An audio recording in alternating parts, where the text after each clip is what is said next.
And so fate, perhaps the gods, or whatever the universe prefers to be called nowadays, it brought them together.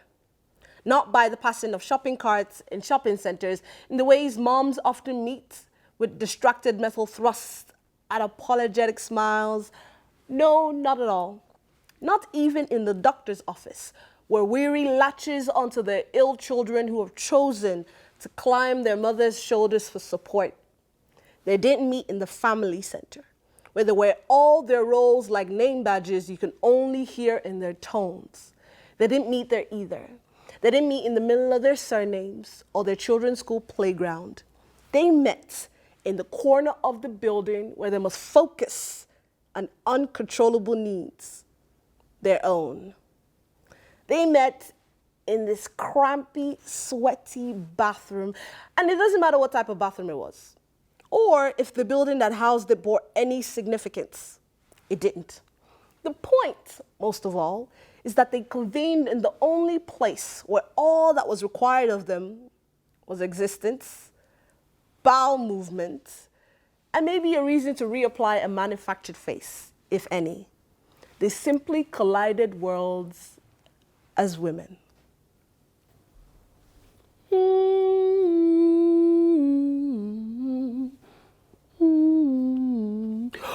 Oh, Jesus. Oh, you gave me a scare. I thought I was alone. So sorry, I didn't mean to scare you. It was a lovely song. Where is it from? It's a Christian Igbo song. I'm just coming back from church, so that's why it's stuck in my head. Oh, I see a lot of you come out of your churches with headgear like that. It's gorgeous on you. Your African clothes. You're full of compliments. Thank you. Do you also attend church? Oh, God, no. It's been a while since I've gone to Mass. You know, a few Christmases and Easter here and there, and the children have done their confirmation and the communion, but since the whole priest thing, it's just best not to endorse that sort of thing, you know. I understand, but people shouldn't stop you from worshiping, don't you think?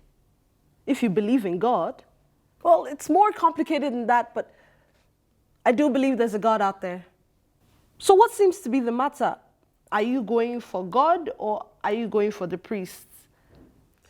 And so in this moment, in between the wafts of booty smells, the mangling, rustling, retiring of head ties, the vigorous hand-washing by marble sinks, a thought process passed from one woman's world to another.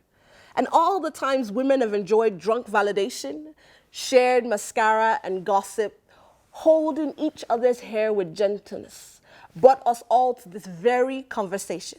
It brought us to this very interaction. Well, that's some fucking point you got there, I suppose. Or you can even start with prayer. Well, I do miss it, I'll admit that.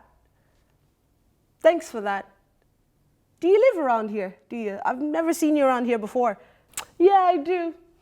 I just recently moved to Clonsilla with my husband and my children. Do you live here? Oh yeah, lived here all my life. Blanche, that is, not the toilet. Recently moved to Mohadat there after my divorce. Divorce? Oh, I'm so sorry to hear about that. Oh no, don't be sorry for me. This is good news. That's why I'm celebrating on a Sunday. Oh, good news? But how is this good news? I hope you don't mind me asking, but I cannot even imagine myself divorced. I mean, Umbanu, I love my husband. Sure, I loved my ex-husband too. And I was with him for 30 years. What? 30 years? Did he cheat or did he beat you? Oh no, nothing like that, not at all. It's just, I woke up one day and realized that I wasn't caring for myself enough or loving myself enough. I had a husband and children, and I felt like I did 30 years of childminding instead of building with a partner, you know. And so when the children left for college, I decided to find myself, follow my dreams, and he didn't like that. He fussed and he whined every day, and the more I loved myself, the worse it got. So I left. And that was all. That was what made you leave? Well, yeah. If someone stopped you from loving yourself the way you need to, would you stay?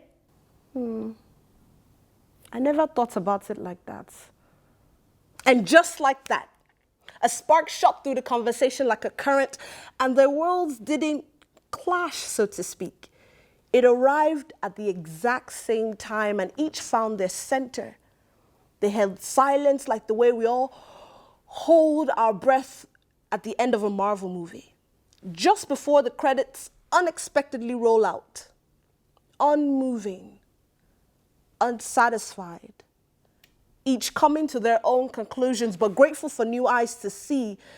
And just like that, an unruly flush brought them back to where they were, stood side by side, locking eyes in the mirror, sharing a smile that felt like a hug. So, how are you now loving yourself? Well, I started going to community groups, I joined women's art camp, I even started writing short stories again. I also went back to college for my part-time degree. You write? Oh, I used to write. I haven't thought about it in such a long time. I know a place that could get you started again. Really, do you mind if I join you? Only if you teach me how to tie one of your headgears. Okay, you must stop calling it that. It is not a headgear. Okay, give me your number. And this bland exchange seemed to give each an odd kind of glow under this crampy bathroom lights. You know, the cheesy fading glow you get when the children on the first day of school actually want to share their toys with you. And some of them aren't really your style, but you're willing to play anyways, share anyways. And so they giddily punch numbers into the equally glowing screens, saying their goodbyes to the world of the powder room, feeling fully seen as themselves.